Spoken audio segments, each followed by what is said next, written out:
Morning to everybody. Hopefully everybody's logged in now.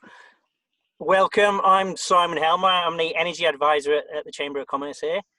I'm just going to give you a brief introduction. If everybody could make sure their cameras are switched on, if that's possible, and also just to let you know the session is going to be recorded so that people can, sort of watch it at a later date, or anyone that was not able to attend. So let us know if you've got any objections on that. So yeah, first I just wanted to reflect why we run these forums and why the BEAT program exists. And basically it's all about, reducing greenhouse gas emissions related to climate change. Because obviously we've seen some, alarming occurrences recently, the massive wildfires in Australia and more recently California. Now these aren't new things, wildfires happen regularly, but the alarming part is the kind of ferocity, the intensity of these things, and the frequency of these events is, increasing substantially. And then also closer to home, we've seen, the flooding, prior to the latest crisis, the pandemic, we had the flooding in the Worcestershire area as well. So these things are all, things that are linked to climate change. And regardless of that, the UK law commits us to becoming net zero carbon by 2050. This was an act that was introduced in 2008 originally. That was an 80% reduction, but last year was up to effectively a 100% reduction. And just to refresh anybody's memory, or anyone that's not aware of it, this may be relevant to yourselves, or if it's other companies tell your friends and your friends' friends. Basically, there's a lot of support for businesses in our county areas through the BEAT program.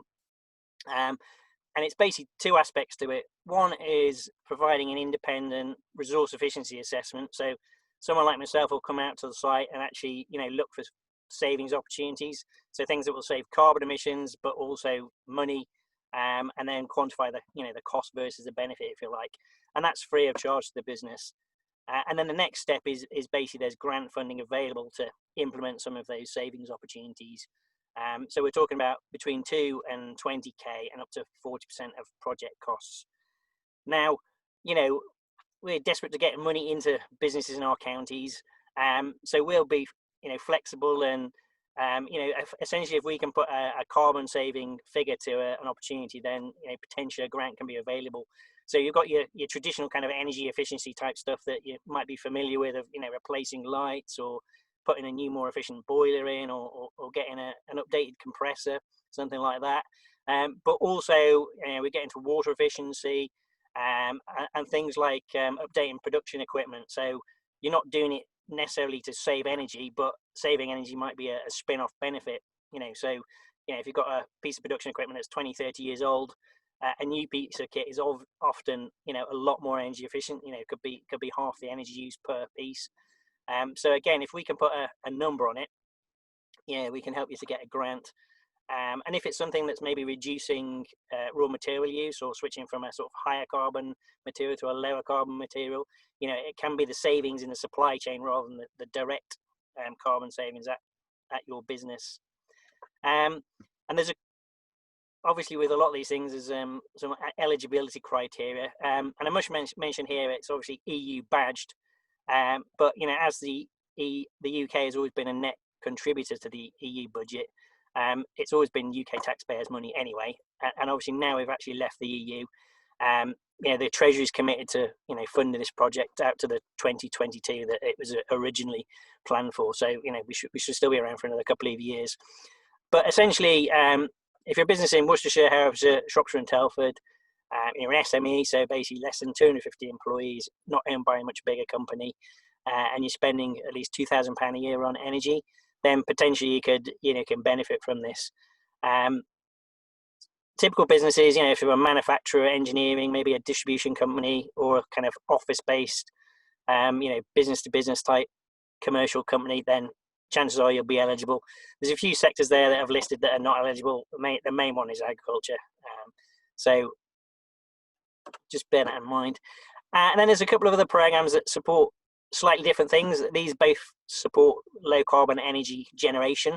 So we've got low carbon opportunities program that covers Worcestershire only, and that's quite large grants, up to 100k and 40% of project costs for things like, PV panels or heat pumps or biomass potentially. And then we've got another one that covers the whole Marches area. So if you're in Herefordshire, and that's slightly more generous, it's a 50% grant level. So we've got 2 star turns for you today. We've got Daryl Hanley's going to speak about electric heating from Glen Dimplex. But first we've got Dominic Lavelle from Go Green Experts, locally based here in Worcestershire. He's going to talk about the path to becoming carbon neutral.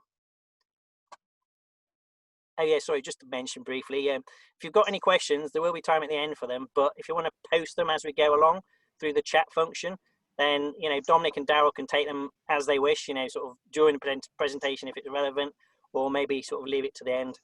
So yeah, use the chat function. Thank you. Brilliant, thanks Simon. So can you all see that screen, Go Green Experts? Yeah, brilliant. So thanks for the introduction, Simon. So I'm Dominic, Managing Director of Go Green Experts. We help companies go carbon neutral. We've been going since September 2019, and there's a lot of demand for this service at the moment, and we'll come on to why that is. And today we'll go through carbon footprinting and how that works your business. And we'll also go through how you can become carbon neutral quite quickly as well, and the benefits of that. There's 5 minutes for questions at the end, by the way, so please do save your questions. So there's 4 sections in particular. So firstly, we'll just go through how society is changing, and we'll go through the companies that are committing to low carbon already. I think it's quite useful context. Then we'll go through new regulation that's coming in, and then we'll go through what carbon footprinting actually is. And then finally, we'll show you how you can plan a course to carbon neutrality for your business. At the end of this, you should get a sense of, for the business owners who've joined the call, but also for councils, etc. For business owners, it can really help you increase your customer sales and increase your profits as well. So hopefully by the end of the presentation, you'll get a sense of how that can happen and why that is. So just a bit of background. The society and what people are reading and seeing and how they're feeling has changed a lot over the last 3 years. And in the top left, you can see a poll by Ipsos Mori, which suggests that there's now 85% of Britons are concerned about climate change, and 52% are very concerned. And those figures have gone up a lot in the last 3 years. And in the top right, you can also see from PR Week, consumers are really keen now to give their money to companies that have some kind of ethical element to their brand. So around 60% of consumers would prefer to give their money to a company with an ethical brand. And again, that figure has gone up a lot. So consumers are changing. Also, you're seeing the change. Individual actions are having an impact in certain sectors. So you can see that Times article. 3.6 million fewer animals were consumed in the UK in 2019. There's been a rise in veganism, vegetarianism. There's a lot of people just eating less meat, and that is for a number of reasons. But one of the big reasons supporting that is because the climate change impact of meat production, and you've even got a more urgent language emerging. So rather than people talking about climate change now, a new word, the fastest growing word, I guess, in 2019 was climate emergency. And this is all supported by what people are seeing on the news. In Australia, there's massive wildfires over millions of acres, and even in the US now that has a bit of a Jekyll and Hyde kind of response to climate change. In the debate last night, it was talked about, and a couple of weeks ago, it was talked about as well. So climate change didn't used to be mentioned much at that kind of level in American politics, and it's starting to now. So this is happening over a kind of global scale, but very much so in the UK, which is at the forefront of a lot of this. So what's the reaction been for that kind of change in kind of voter perception and consumer perception? Well, the UK is a front runner in some of this, and as Simon said, we've announced a net zero target by 2050, and that means there's going to be massive changes to our society over the next 30 years, and that's starting already. So companies will there'll be a stick and a carrot kind of approach, but the stick will be that there will be a lot of new regulation coming in for companies to adopt. The carrot is that there's lots of sales out there for companies if they're on the front foot with this stuff. You can see bottom left, loads of councils have now committed to being carbon neutral or net zero. Just a slight, just on terminology, net zero means that the entity you are talking about will have zero carbon emissions. So you're not allowed to offset your emissions by tree planting, for example. It's you as an entity, a country or a business has zero emissions, and that takes a number of years to get to. Whereas carbon neutral, you'll still have carbon emissions in your entity, you're trying to lower them, but you can offset the rest, for example, by tree planting. And that's not ideal, it's not as good as not using the emissions in the first place. However, that does allow an organisation to become carbon neutral almost immediately. And this is what we help companies with. And then on the right-hand side, you can see loads of companies announcing net zero and carbon neutral targets, such as a small selection. There's more every week. You've got China very recently saying they're going to go carbon neutral by 2060. You could argue whether 2060 is a bit late, but it's fantastic that they're on board as one of the largest growing emitters. And a new thing that's just come out, which is quite business focused, is, I think hopefully everyone on this call is aware that Amazon is growing massively. Kind of everyone's buying everything on Amazon these days as consumers.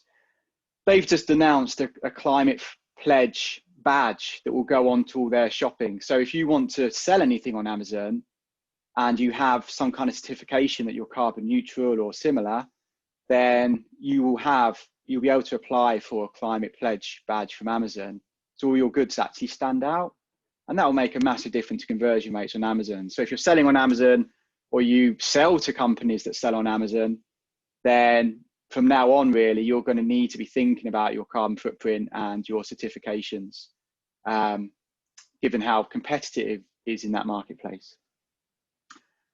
So a bit of background, new regulation. I could have put slides and slides on this, but I just focused on one that's already in place, which is the streamlined energy and carbon reporting standards. And that requires companies over a certain size to basically report on their carbon emissions every year and have a supporting narrative. And within that narrative, really, they need to be showing how they're lowering their emissions as well.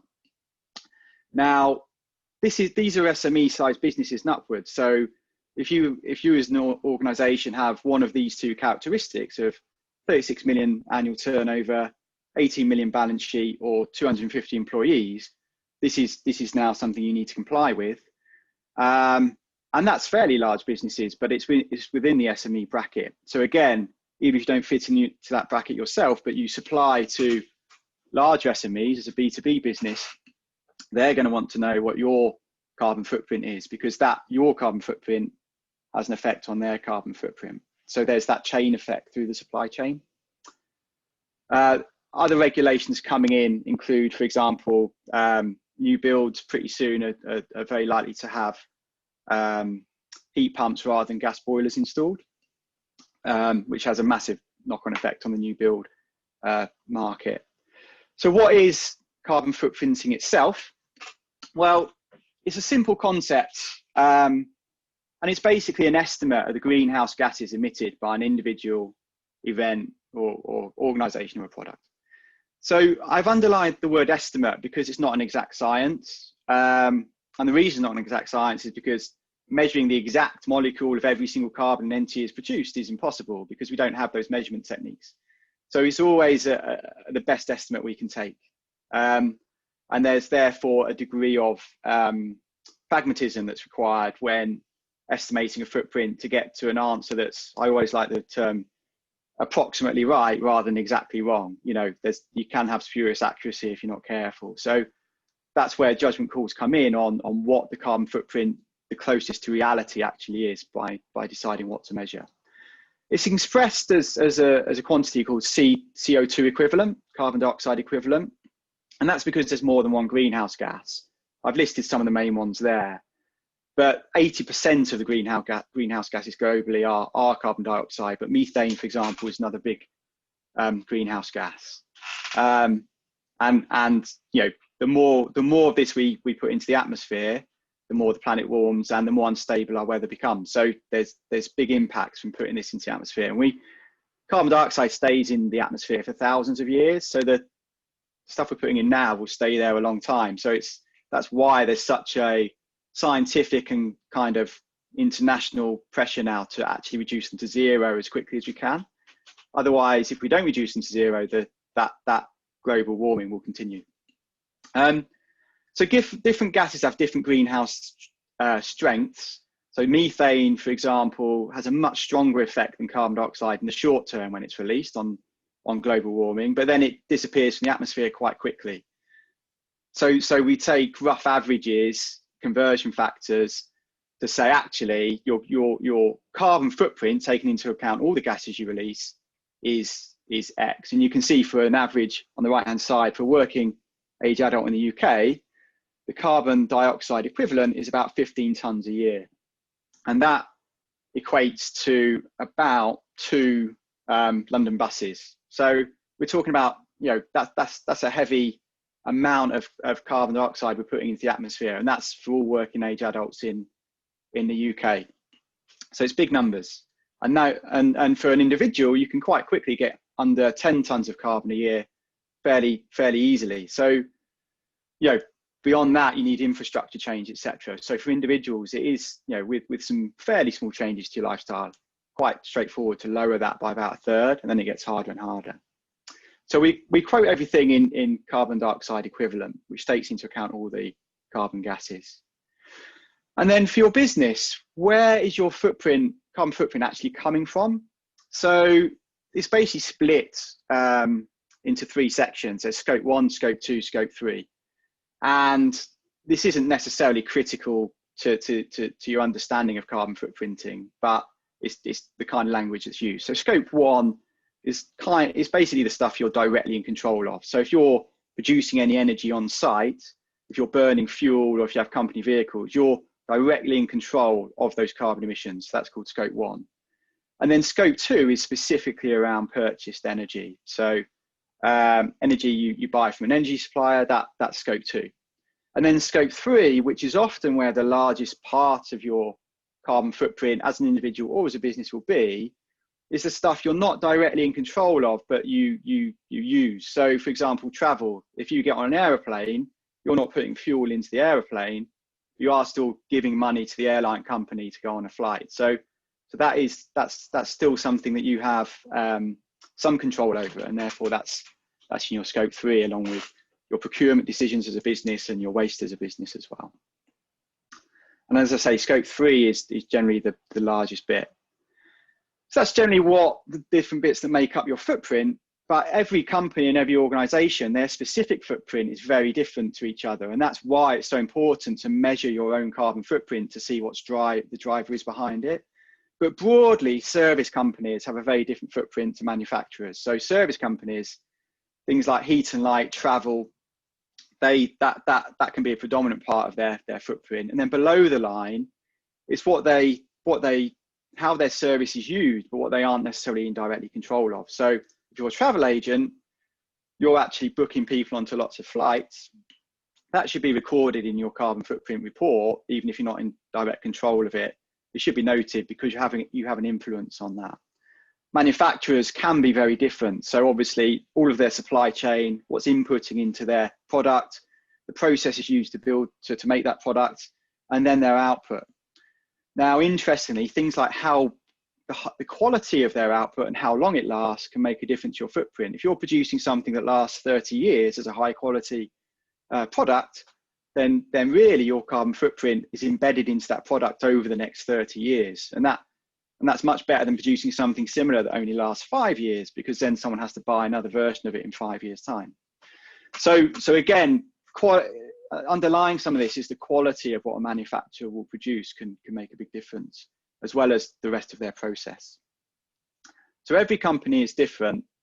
And as we come into course of how do we actually plan for carbon neutrality, we come on to the 4 simple steps that we go through with our clients. So step 1, you need to weigh your business, basically. So you won't know the best things to do for your business to lower your footprint until you know what's driving that footprint. And it's very different for each business. And when we do this for clients, we're often quite surprised at what is driving the footprint and what actually is quite small and therefore doesn't need to be tackled straight away.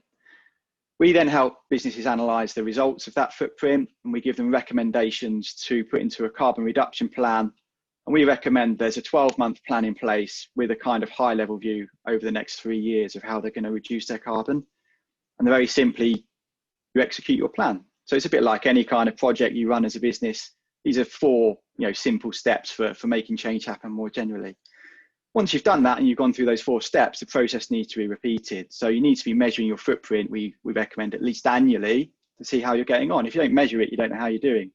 And again, this is an important step. I think it's often missed out with organisations is measuring your footprint. It's quite easy to do. It's basically a survey to see what goes on in your business. It can be done in about half an hour, and it gives you extraordinary insight into what's driving your footprint.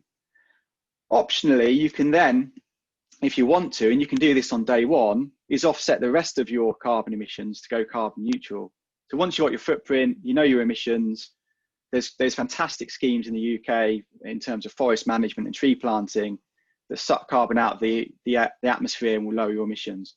It's not ideal because the timing of those trees sucking out the atmosphere doesn't match with the emissions you're releasing into the atmosphere today. It can take a tree 100 years to suck those emissions out of the atmosphere. And therefore, offsetting is not nearly as good as reducing your own emissions. However, it's still a valuable project, worthwhile projects to invest in. And therefore, we do recommend to companies that they look to reduce their emissions as much as possible, being pragmatic that they need to run their business so it won't go to zero in day one, and they can offset the rest and go carbon neutral very quickly.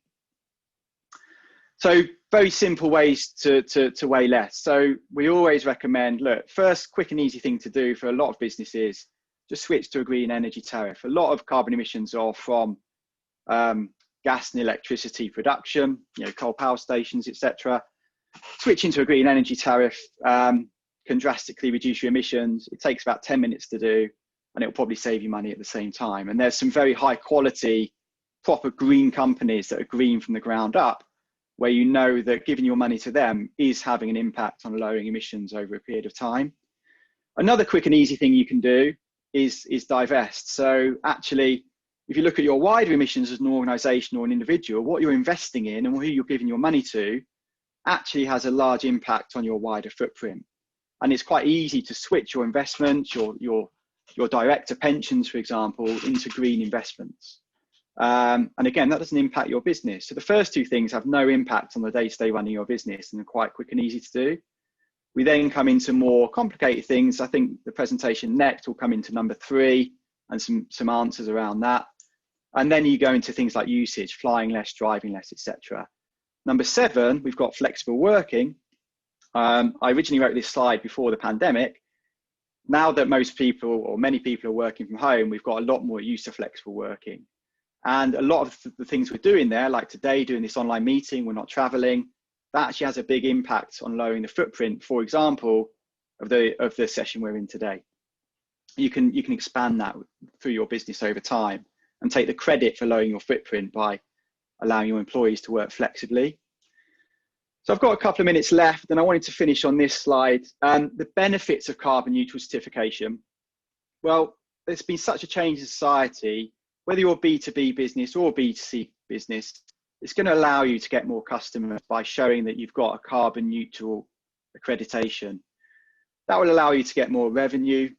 It'll also probably reduce your costs because you're going to be looking at your usage. Carbon footprint is often quite aligned to wastage and usage can be reduced. So you're probably going to reduce your costs as well. And that ultimately is going to hit your bottom line pretty quickly. You're going to make more profit. It also, more longer term, allows you to tell a story. You have a carbon reduction plan over the next year and a vision over the next 3 years. For your marketing, for your blogs, for your LinkedIn posts, every month you can be posting an update on how you're doing versus your plan. And if you go and look at the Brewdog website, they're a very successful British company currently. They're making a huge amount of profit. They're selling their beer globally. They've gone massive on being carbon neutral, and they're always posting updates about what are they doing next. Oh, we've bought a forest. Here we are in the forest. Here's our tree planting. They're selling a story and a vision of who they are as a business. And it actually also helps your employees actually want to work for your business, especially younger employees, as you're bringing graduates in, they're really interested in this stuff and they want to work for a business that has this vision. So more profit, longer term vision, gets your employees motivated, and you're moving in the direction the whole economy is moving in anyway. You can be forward looking, where some of your competitors, they're busy on the day-to-day stuff, not looking at this, they're going to miss the boat. So obviously we were quite bullish on carbon footprinting. It's what we do, but we believe it's very, a key thing for businesses to look at now. So that's the end of the presentation. If you've got any questions, I think we've got 5 minutes for questions, Simon.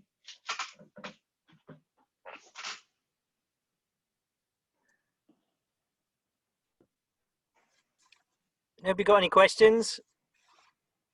And we can crack on with Daryl and give you more time to think of some questions for both the speakers. So Nobody's got any. One question. Oh, yep, great, fire away. Yeah, Rick Hereford here from Place Partnership. I think great presentation. Thanks so much for going through that, Dominic. Having seen what you would do for an organisation, I'm just sort of querying, reading your, using those 2 or 3 slides you've got. I sort of wonder, why would we then need to use you if we've just read your recommendations? Oh, that's what we need to do. No, you're absolutely right. So what I'm looking to present is that this is a fairly simple process, and you can do it yourself. There's tools online to do your own carbon footprinting, and there's simple changes you can make to reduce your footprint, and you can even offset yourselves. What we provide is the ability for business owners to outsource all of that and give it to a professional that does this over and over again. And if you have someone internal you want to give it to as a project, they can do it. If you want to give it to us as an outsource, the same way you might outsource marketing, or you might outsource your digital presence, you can outsource the burden of it to us. But absolutely, this isn't rocket science, and there are tools out there to do it yourself. Okay, thanks very much, Dominic. Anybody else?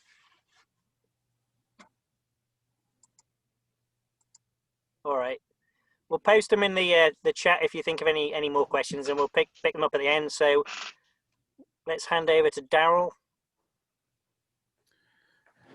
Hi, Simon. I'm just going to share screen.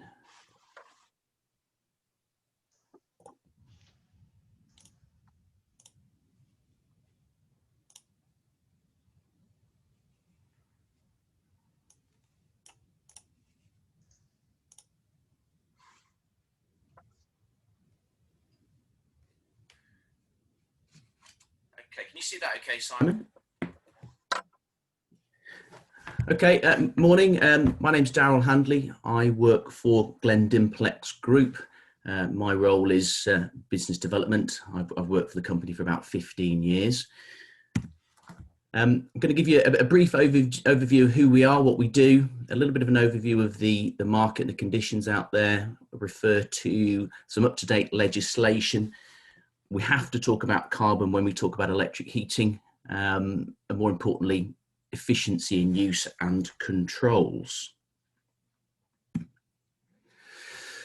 So Glendinplex Group is the world's largest manufacturer of electric space heating solutions, which is a bit of a worry having listened to Dominic's presentation. 10-15 years ago, people might have been nervous about talking about electric heating, but the landscape has changed a lot in that time, certainly with help from people like Dominic out in the market talking positively about reducing carbon.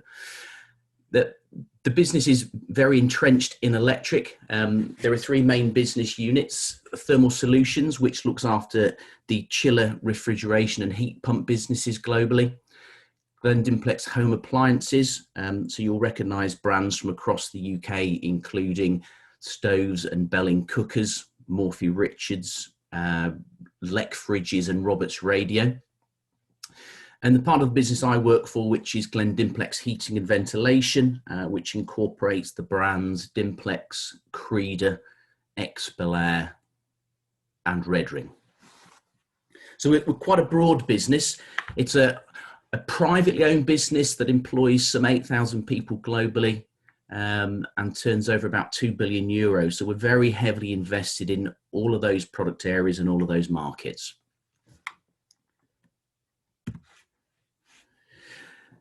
A lot of the information and data we have is very much related to domestic, but fundamentally, when you look at the energy performance in buildings directive, conservation of fuel and power, start talking about carbon and efficiency of products in use, the same things apply. I mean, I don't like to waste energy at home, and I certainly don't try and waste energy when I'm at work, and I think most people are the same. But just in terms of giving you a bit of a flavour of how the market is made up, depending on who you talk to on any given day, what you'll tend to find is that heating and hot water across the UK, somewhere between about 85 and 88% is provided by gas. And the rest of the wedges is down to ourselves, oil and LPG solid fuel. That percentage equates to somewhere in the region of about 2 million homes in the UK fired by storage heating, and somewhere 400,000 to 500,000 properties which use direct acting electric heating, which predominantly will be apartments. Electric heating is strong not just in off-gas areas, but also city centres high rise. We do a lot of work in student accommodation, and there's a lot of heating products that you'll find across smaller commercial developments across the UK as well. And predominantly the same sort of figures apply residentially and commercially. So we have a fair chunk of a small part of the market. We move on to talking about controls. The last couple of years have seen a lot of work in an area called Lot 20, which is a directive that comes out of the European Union, which requires all EU countries to use energy more efficiently at all stages of the energy chain, from its production to its final consumption. So Lot 20 is a part of the legislation that refers specifically to electric heating. Other areas of this type of legislation effectively lead to the benchmarking for domestic appliances, such as fridge freezers with their energy ratings. Lot 20 is effectively how they've created an energy rating for electric heating. This came into effect on the 1st of January 2018, which fundamentally changed how we manufacture and develop our product from that period onwards. To achieve Lot 20, there is an energy efficiency calculation, which hopefully you can see. I've drawn this from the legislation itself. What it's saying is that electric heating products have a seasonal efficiency of 40%. You may query that in terms of the fact that an electric heater is 100% efficient at point of use, but when you take into account generation and transmission losses, they've given us a figure of 40%. What they've then done is taken 10% off us, because there are many products out there that are uncontrollable, poorly maintained and poorly made. So there's a baseline of 30% efficiency. There are then factors that you can take into account in terms of your manufacturing, F1, F2, F3, which you can then add in levels of controllability and efficiency. And we'll look into that in the coming couple of slides.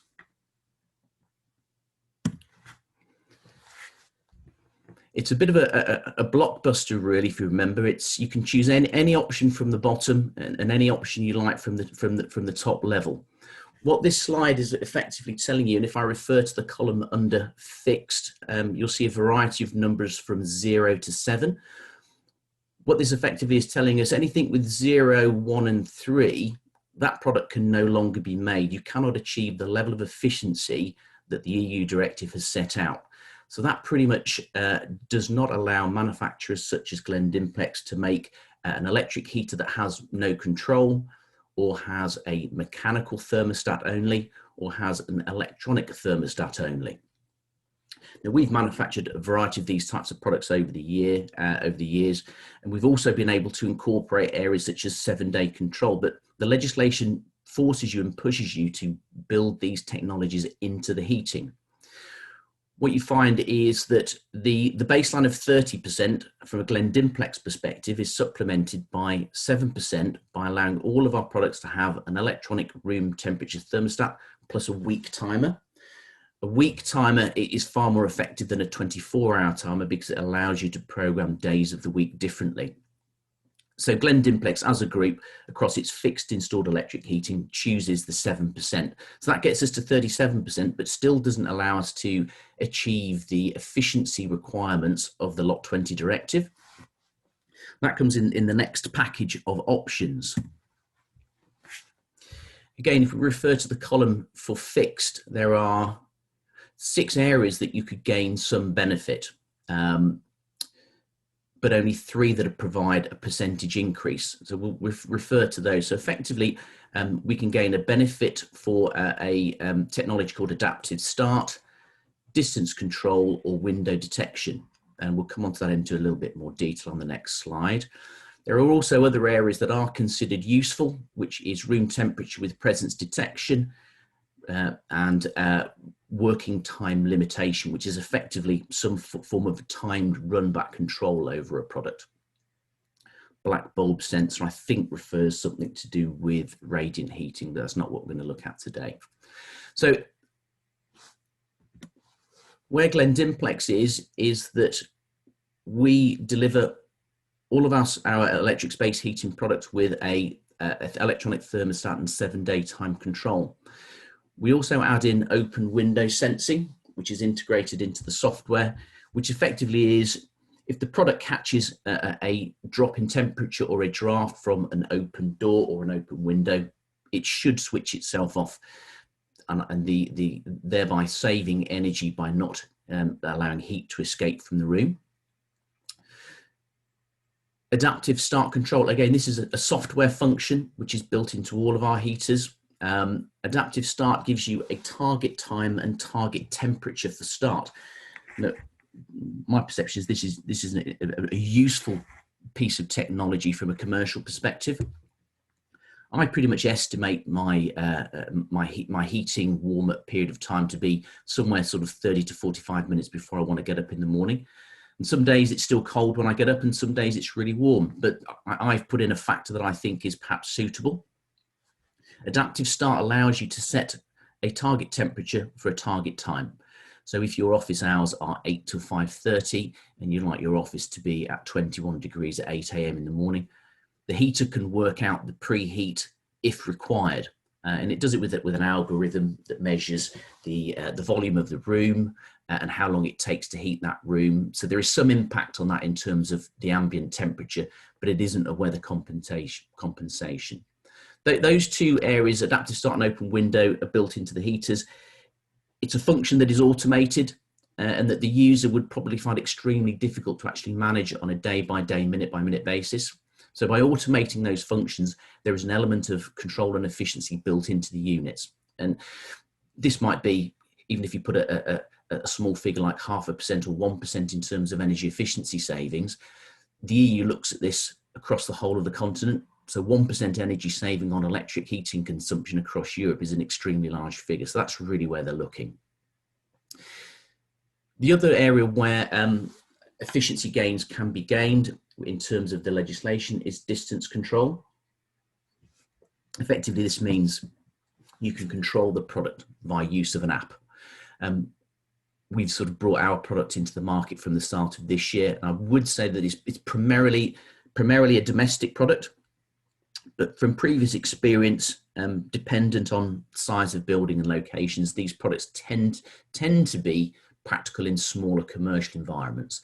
I'm just waiting for a pack of kit to turn up at the moment so I can do some testing for myself. So predominantly a residential, and I know it's a product that we're getting asked for more and more within residential developments as homes become more connected and more grid connected.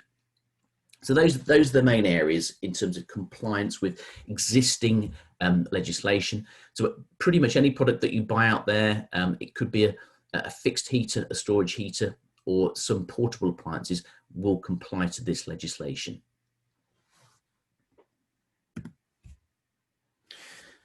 I said I'd mention carbon, and again, these are numbers that we've drawn out of the building regulations. Referring to the graph for SAP 2012, there are a number of columns for electricity, gas and oil. The one we'll look at is the dark blue line. The dark blue line gives us a figure of carbon intensity of electricity, gas and oil.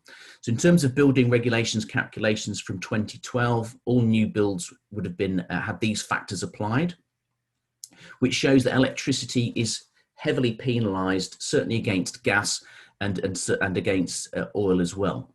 So in and as we calculate our building emission rates based on carbon, you can see how there is certainly a penalty to simply using electricity as a main fuel. We're currently expecting new building regulations to come out. It should have been this year. There have been a number of delays, more to do with the size of the jump in terms of efficiencies that new buildings will be looking for, and the debate around that and how best to facilitate it. Currently where we're aiming at is the columns for SAP 10 and SAP 10.1 in terms of carbon. The thinking going back 12 months was that the carbon efficiencies would be represented by the figures under SAP 10. So you can see that the blue graphs have moved much closer together with regards to SAP 10, and the carbon intensity of electricity is much similar to that of gas and improved over oil. What's been highlighted in terms of the consultations is that moving forward into next year, when we perceive the building regulations will actually change, is SAP 10.1 will come into effect. And there may well be an opportunity that the carbon intensity of electricity will be below that of gas. These facts and figures effectively come out of decarbonisation of the grid, wind, wave technologies, those sort of areas, and PV technology into the grid. That's just to really give a bit of a flavour of the direction of travel in terms of carbon. And we can demonstrate why that's happening in terms of building regulations. There will be two big jumps in terms of building efficiency. So if you're looking at potentially taking on new buildings in the near future, the latest Part L will probably be asking the new builds as of next year to improve their energy efficiency and their carbon outputs by up to 31%. And this is likely to be driven by improvements in fabric and energy efficiency measures and insulation, but also accompanying measures using green technologies. That's the expectation in the market. And there'll be a further jump in 2025 in line with the Future Home Standard and further push towards those net zero targets. We can maybe sort of demonstrate some of those numbers and how they actually work out. Again, this is a residential set of calculations based around 2, 3 and 4 bed premises. Using the SAP 2012 option, the carbon outputs for every single dwelling get a green tick. So those buildings have passed, they've been built and they've been lived in. In terms of option 2, which is where the government directive is heading, those buildings as they are built in the same way with the same gas boiler firing their heating and hot water requirements are looking at effectively at failing those regulations moving forwards. What we like to see is lots of green lights. In the proposed developments for building regulations moving forwards, those same properties with an electric heating and a heat pump cylinder for their hot water provide green lights all the way through in terms of carbon reduction. So you can see how the development of decarbonisation in the grid has affected those carbon calculations. But we can't let ourselves get too carried away with this. There will be a couple of other metrics moving forward with new build, and that will be with regards to primary energy. So for every kilowatt generated at the power station, how much is delivered on site, and also an affordability factor. If we simply go from high carbon electric to low carbon electric, not only do we not have the infrastructure to make every building run on electricity, but also there is a cost factor. And it is clearly accepted that electricity is more expensive than gas. We perceive that there will be some harmonisation with that because we do see a lot of the cost in terms of electricity is driven by government funding options. So hopefully there's a picture there in terms of how much cleaner electricity is today than it was 10 years ago. So in terms of where we are with product and delivering, what are my space heating options? There are a number of categories that I've just picked up on for today. So direct electric heating, something that you plug in, you switch it on, and you get heat instantaneously. I would suggest in general terms, there are marginal savings in terms of running costs to be gained. If you have a 1 kilowatt heater installed in your office today and replace it with a 1 kilowatt heater, there are little saving to be had. What you're looking at is the way in which you use the heating. The legislation has directed us towards having adaptive start and window technology. There are minor savings to be made there. Ultimately, with anything to do with direct electric heating, you're looking at what can I do to minimize the time that heating is running? What can I do to minimize the temperature with which it runs at?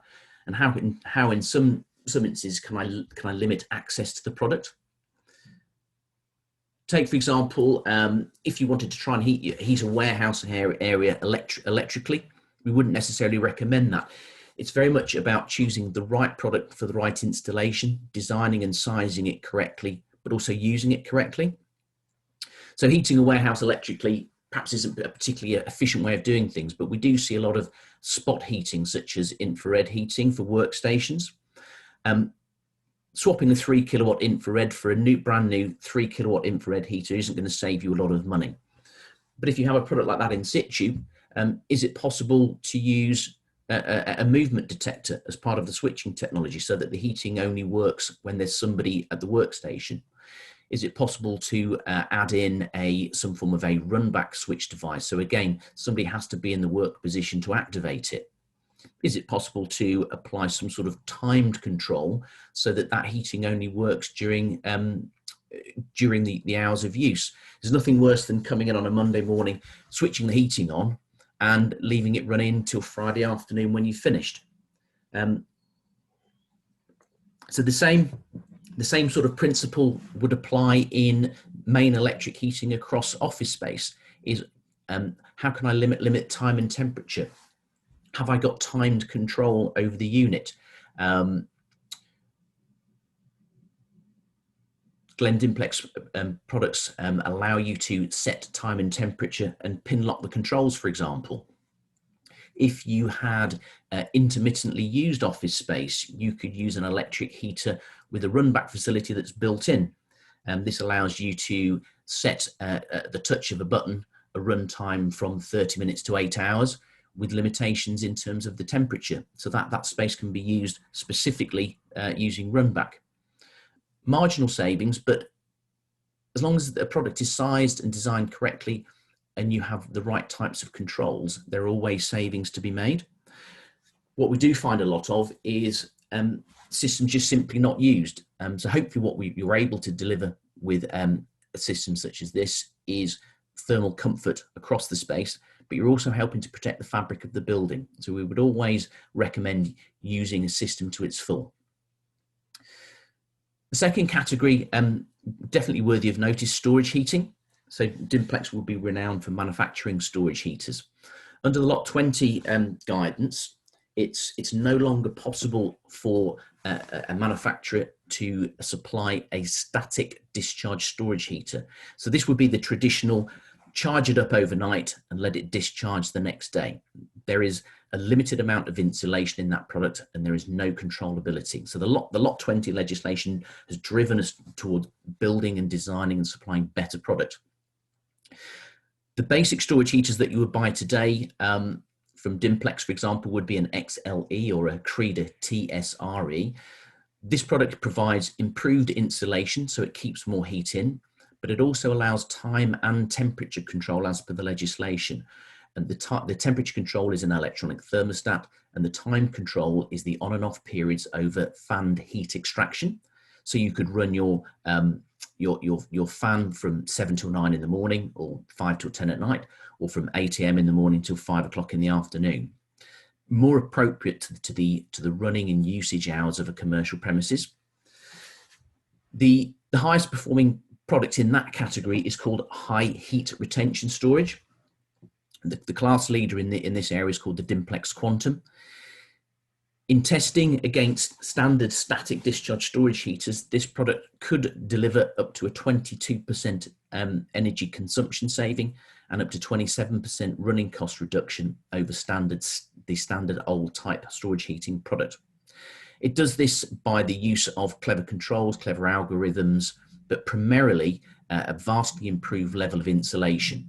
If you want to store energy, you want to look after it and hold it in. So with vastly improved levels of insulation, this product is able to store most of that energy for use when you need it. And the Dimplex Quantum runs very much like, it delivers heat very much like a standard direct heater, although it does it hopefully using a cheaper rate of electricity. And we are well aware that lots of commercial developments through the 80s and 90s were built with storage heating, and we do a lot of our work is that retrofit work. Going to refer to heat pumps. It's a whole subject on its own. Really, in terms of heat pumps, you should be, outside of controlling use, you should really be looking to engage with an experienced installer, have conversation and discussion with a manufacturer. A heat pump needs to be sized, designed, installed, commissioned correctly for you to get the most out of that product. If you achieve all of that and use it correctly and maintain it correctly, it will provide you with years of reduced carbon consumption and reduced energy costs. Broadly speaking, you will potentially be looking at two types of product: air source heat pump and ground source heat pump. An air source heat pump will cost you somewhere in the region of about £1,200 per kilowatt installed, and a ground source heat pump will cost you somewhere in the region of about £1,700 per kilowatt installed. So for a 100 kilowatt system, 120,000 or 170,000. There are features and benefits of both. In terms of funding, I can only really refer to the renewable heat incentive, which is the current non-domestic scheme, which comes to an end next year. But this is basically sized around giving you a payback for your investment. Some of you may well be aware of that. There is a difference. Renewable heat incentive for air source heat pumps, effectively over the 20-year payment period, this will pay the capital expenditure against your heat pump system.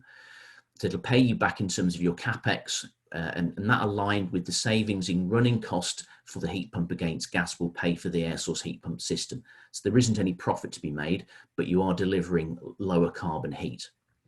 Ground source heat pumps will generally pay for themselves using the RHI within about 10 to 12 years. They are more costly, more difficult to put in and install, but there is a potential payback for somewhere between sort of 7 and 8 years in terms of the payments. But it is extremely important just to engage with, as I say, an experienced installer and a manufacturer. What you need to make sure that you're choosing the right type of product for the right type of installation.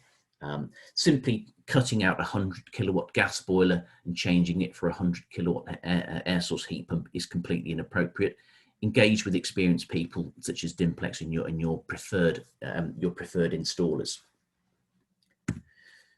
Just make a couple of comments on water heating. What are my water heating options? Do you have a direct electric cylinder? Does it have a jacket? Does it have foam insulation? If not, why not? Is it necessary to have a 300 litre cylinder with a thermostat set at 60 degrees? Why not reduce that to 50? Does it have any timed control? If it doesn't, it should. If you have a 24-hour time controller, could it have a 7-day time controller? Is it switched on 24 hours a day? Look at limiting the use and limiting your consumption. If you don't need 300 litres or 200 litres of stored water that you're trying to charge up and heat every day, consider instantaneous point of use water heating, oversink units, undersink units, showers. If you do need stored water in limited amounts, consider a product called a heat pump cylinder for hot water only. There are a number of manufacturers out there that make these, including Dimplex. What this effectively is a direct electric cylinder with a miniaturized heat pump built onto the top of the unit. When this is vented externally for the supply and extract of the air, it will generate hot water with potentially a third of the energy consumption and a third of the cost consumption. So it's a particularly attractive in terms of that sort of stored water option. This is, in terms of our experience more recently bringing it to the market 3 years ago, it has a huge benefit in smaller dwellings. But certainly commercially, if there is an opportunity for hot water, this could be an option. Certainly where you may not want to go the whole hog and go for a full heat pump installation, bearing in mind the cost of that. A heat pump cylinder could be installed for somewhere in the region of about £2,000. So it's just, whereas a standard cylinder may be 600 to 800. So it's just a bit of a guide there, but cheap, low carbon hot water is extremely attractive. I've already mentioned heat pumps for hot water. Again, a heat pump could potentially provide you with space heating, hot water, and also comfort cooling. But again, that really comes down to the nature of the building and the design. Just finally, just to sum up, what is effective heating? Limit time. Use a 7-day controller. Consider how effective adaptive start and window technology might be for you. Consider PR movement technology or even run back features to limit run times. Limit the temperature. Many products now can be used and set with flexible minimum and maximum temperatures. Don't set the minimum too high or the maximum temperature, but also limit access. Don't allow people to take control over that system. And where possible, where you have an integrated, fully functioning central heating system, if it is working correctly and used correctly, you will also limit the use of people coming along and plugging in their own heating systems and adding to the extra heat and extra carbon and extra running cost. So limit time, limit temperature, limit access where you can. That's all I've got for you today. Thank you for listening. Thanks very much, Daryl, and also to Dominic as well. Has anybody got any questions for either of our speakers? I've got a question for Daryl, if I may. Yes. Hi. Hi, Daryl. Yeah, Rick Hereford, Place Partnership. A couple of things. Very interesting presentation. Thanks very much. I thought that the Lot 20 in particular was fascinating. I just had a question regarding whether you manufacture or other manufacturers produce a replacement for a gas-fired boiler to plug into a wet system. So a sort of night storage system whereby you could take out a gas-fired boiler, replace it with a night storage electric system that would still enable you to use your water radiators. Yeah, there are products in the market called flow boilers. Yeah. So this would effectively be a large element in a box. We make one that's about the size of a combi, and it will be either rated at 6, 9, or say 12 kilowatt. They have a limitation. They draw a lot of energy instantaneously, so that can be a problem. 12 kilowatts is a lot switched on instantly. They also have a limitation how much hot water they can develop. So a flow boiler typically would only be any use up to about 85 meters squared in terms of a property layout. So yes, it is possible. If you want that product and you also need domestic hot water, for your taps, you would also need to install it with a cylinder. It can only do one at a time. So you would charge your 200 litre cylinder first, and then you would then use the direct element to heat your wet system the next day. So yes, it is possible. It's not very effective because you're using a lot of instantaneous hot water. And sorry, is that instantaneous rather than night storage? Yes, it is instantaneous. You would have. It wouldn't really work in terms of using that system to heat a large cylinder. Mm-hmm. You would have to have, I would imagine, and I don't know the answer, you would have to have quite a large cylinder full of a lot of hot water to do that. It just wouldn't be practical, I don't think. I've not seen it. Okay, thanks very much for that. One other, follow-up question. I'm interested to know about ceramic heaters. There's a company called Fisher always promoting to sort of elderly people, ceramic electric heaters, and what your take is on those. It depends what you're selling, how you're selling it, and who you're selling it to. If you, a ceramic heater, I would say it's a direct electric heater. It is not a storage heater replacement. And that's probably about as much as I should say on that. Okay, right. Great, thanks very much. Any other questions from anybody? Yes, Neil from My Power. Question for Daryl. You mentioned about the marginal savings in terms of direct electricity savings. Was that based on an average sort of grid rate in terms of coming in versus, say, gas power? Is that how you've calculated that? No, that's really my take of changing an old electric heater for a new electric heater, like for like. We have to be clear that a 1 kilowatt heater will deliver 1 kilowatt of heat.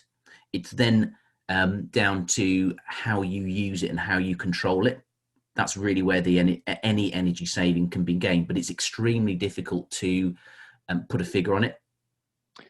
Okay, and the sort of follow-on question to that is then, certainly from a control system point of view, both on the storage heater side of things as well as the direct heating element, have you done any integration with renewable technologies such as obviously solar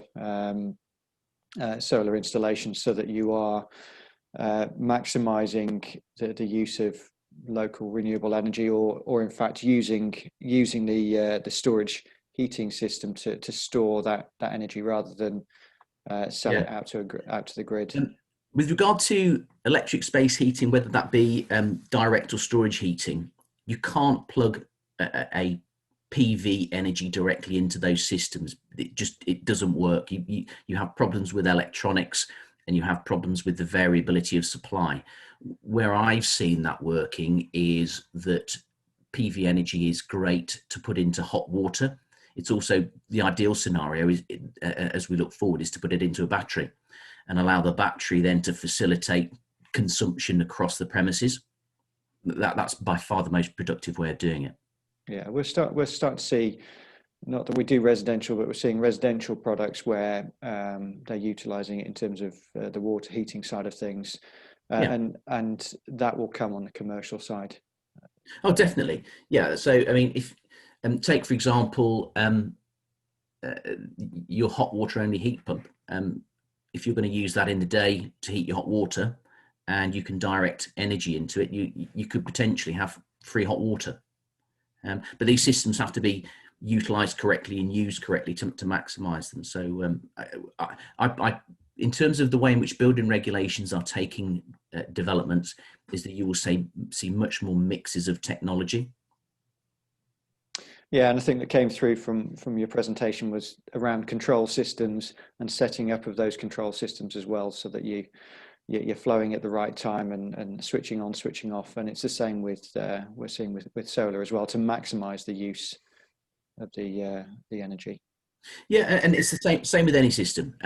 If you've got a fully functioning oil-fired boiler because you're off gas, make sure it's serviced and running correctly and it's running efficiently. There isn't necessarily anything wrong with replacing your old oil-fired boiler at 80% with a 93% efficient boiler. There's nothing wrong with that.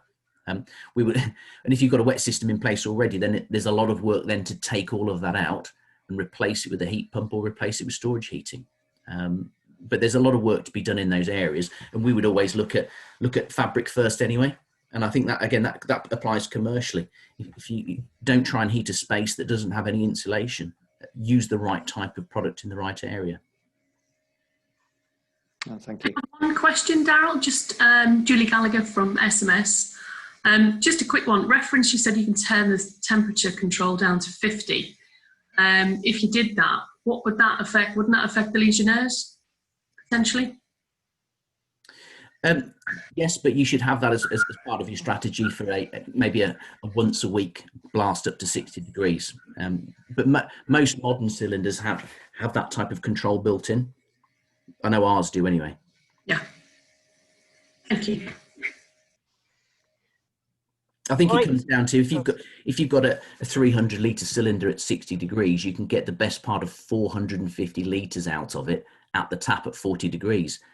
But the question would be, in your commercial premises, do you need that? All right. Thanks very much for everybody's questions. I just got one quick one for Daryl, which is around, do you have any sort of accreditation scheme for installers that, sort of work with your products?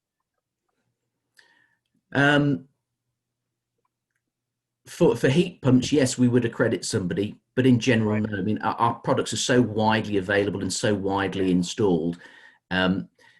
Obviously, if you're installing electric heating, you need to be Part P qualified. If you're installing a cylinder, you need to be G3 qualified. Similarly goes with heat pumps. Heat pumps are slightly different. As a business, we would always look to set to work any of our heat pumps that are on site, whether that be large commercial units or smaller residential. That product will only be commissioned and set to work by us. Okay. Right, great. Thanks very much for everybody joining in, and thanks very much to Daryl and Dominic.